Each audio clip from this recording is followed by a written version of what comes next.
suis Julie, connue sous le pseudonyme de Julie Flamingo, qui, au risque de décevoir un grand nombre de personnes, n'est pas mon vrai nom de famille. Voilà, donc je suis nantaise. En fait, en réalité, je suis finistérienne, je suis bigoudaine, mais j'habite à Nantes depuis un paquet d'années. Je dirais que ça doit faire une quinzaine d'années. Et aujourd'hui, je suis fière de dire que je suis une éditrice. Donc, je m'auto-édite. J'ai créé ma maison d'édition qui est centrée sur le voyage, sur le beau papier et sur la photographie. J'ai depuis toute petite baigné dans cette espèce de milieu comme ça, un peu de choses anciennes, etc. Parce que comme je le disais, ma grand-mère, c'était une bigoudaine, elle avait son grenier rempli de tissus, elle était bigoudaine et couturière, et donc son grenier était rempli de tissus précieux. Et j'adorais aller dans cette pièce, me déguiser avec tous ces tissus. Ma maman, elle a toujours adoré les vieux objets, etc. Donc j'ai toujours baigné dans cette culture du vieil objet, on va dire. Et après, quand est-ce que je me suis réellement mise à chiner? Je chinais pas jeune, et j'ai dû commencer à chiner avec mon conjoint il y a 15-16 ans. C'est plutôt mon moment préféré pour chiner. J'ai un rapport, moi, qui est très affectif avec la Chine. C'est que je ne chine quasiment que quand je suis en voyage. Alors, je voyage beaucoup, donc j'ai l'occasion de chiner régulièrement. Mais c'est vraiment quelque chose que j'aime faire quand je ne suis pas chez moi. Je chine jamais, très rarement à Nantes, par exemple. Il y a des friperies, mais j'y vais quasiment jamais.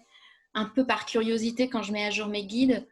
Mais voilà, j'y vais pas de manière spontanée, alors que dès que je suis en déplacement, c'était le cas la semaine dernière encore, voilà, toutes les brocantes, toutes les friperies qu'il y avait sur le chemin, on les a faites.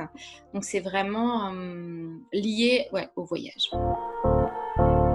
Comme c'est lié au voyage, ça peut être chiné seul quand je fais mes guides de voyage, où là je suis vraiment en périple et là je suis vraiment seule, mais j'adore ça. Et puis, mais c'est vrai que j'adore aussi chiner avec mon amoureux. Voilà, soit toute seule, soit avec mon amoureux. Voilà, j'ai pas de préférence.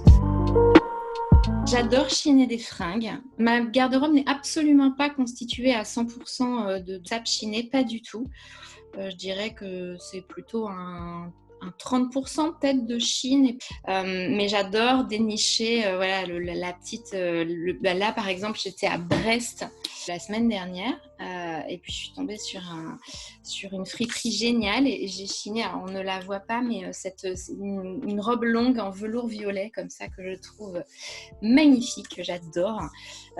Donc ça, j'adore chiner les fringues. Et après, j'adore chiner des vieux objets qui ont une histoire. Qu'est-ce que j'ai chiné pendant mon voyage? J'ai chiné ça, par exemple, qui est un encrier trop beau, trop magnifique, avec une petite forme sublime. Et puis cette plume. C'est vraiment, tiens, le moment, la synchronicité. Je vais me dire, ah ça, voilà. C'est une figurine de bonbons japonais.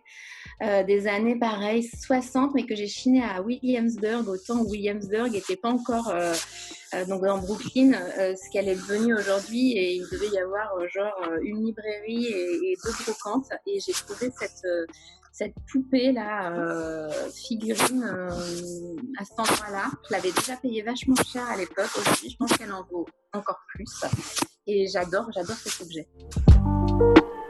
C'est les vieilles photos vintage de marins brestois. Voilà. Je fais énormément confiance à mon instinct. Donc en fait, je me pose jamais de questions sur acheter un truc parce que ça va prendre de la valeur, parce que ceci, parce que cela. C'est vraiment si j'aime, je me pose zéro question. Si j'aime, j'achète, quoi. Voilà. J'ai pas de. C'est vraiment faire confiance à son instinct et à ses goûts. Et voilà, j'ai pas d'autre conseil que celui-là. Je vais pas chiner un truc parce que c'est à la mode. Je recommande de chiner, c'est ça, par rapport à soi-même, à ce que ça évoque, à ce que ça vient toucher chez nous, plus que pour coller à une tendance, quoi.